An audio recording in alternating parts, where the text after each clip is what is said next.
Hi there, this is Rishabh and we are solving easy problems on Hackerrank, and our next problem is this one, which is basically around writing a function. So we are already given the definition of the function and there is some input which is read from the standard input. Okay, so first of all let's just go ahead and read about it. An extra day is added. So we are talking about leap year, it's kind of visible. An extra day is added to the calendar almost every 4 years as February 29th, and the day is called a leap day. It corrects the calendar for the fact that our planet takes approximately 365.25 days to orbit the sun. A leap year contains a leap day. So the idea is very simple. We all probably know about the leap year. Every 4 years a leap year comes, and the scientific reason behind that is that instead of 365 days, our planet Earth actually takes approximately 365.25 days. So which means that every 4 years one day is added, and that is our February 29th. Cool. Now there are three conditions. Three conditions which are to be satisfied in order for a year to be a leap year. The year can be evenly divisible by 4 unless, okay, so there are some more conditions. The year can be evenly divisible by 100. It is not a leap year. Okay, so apart from being divisible by 4, the year can be divisible by 100. It is not a leap year unless it is also divisible by 4. Okay, so the interesting part here is that any year which is given to us has to be divisible by 4, and then there are two conditions here. Either it is not divisible by 100, or if it is divisible by 100, then it has to be divisible by 400 as well. So what we can check is that either it is not divisible by 100 or it is divisible by 400. But in any case, it has to be divisible by 4 at least. So quite interesting. Now the source for this information on what exactly is a leap year is also given to us. Now the task is given a year, determine whether it is a leap year. If it is a leap year, return the boolean true, otherwise return the boolean false.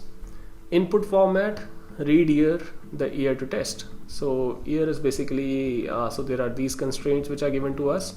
So this is 1900, like the range is that 1900, then year, then 10 raised to the power 5. So this is the maximum value which the year can have, this is the minimum value. And we just have to return a true or false from the function. Awesome. So with this information in mind, let's start solving this challenge. I think this is a simple challenge because we can simply use some decision making here along with some logical operators. I was about to say arithmetic, but I mean to say logical operators. Cool. Because the condition is kind of very simple. If year percent 4 equals 0, right? By default we have set leap equals to false. So now we are only concerned about the condition which makes the year a leap year. So year percent 4 has to be equal to false, equals to 0 basically. And then there are two things now. Either the year is not divisible by 100 or it is divisible by 400. Awesome. So we can actually use the OR logical operator here. So either the year is not divisible by 100, so which means year percent 4 is not equal to 0, sorry, not 4, it's 100, or year percent 400 equals 0. Cool. Now in this scenario we can say leap equals true. So I think we have covered all the conditions which are given to us. Year percent 4 equals to 0. This is a necessary condition, that's why I have used AND here. Then year percent 100 is not equal to 0, or year percent 400 equals 0. Awesome. If both these conditions, let's say, are going false, then obviously this condition alone won't be sufficient, and that's the idea. Now let me just go ahead and try to run the code for this. Awesome. So congratulations, we have passed the first test case. Now let me go ahead and try to submit. And yes, all the test cases have passed. So interesting. So we have solved this problem. Congratulations.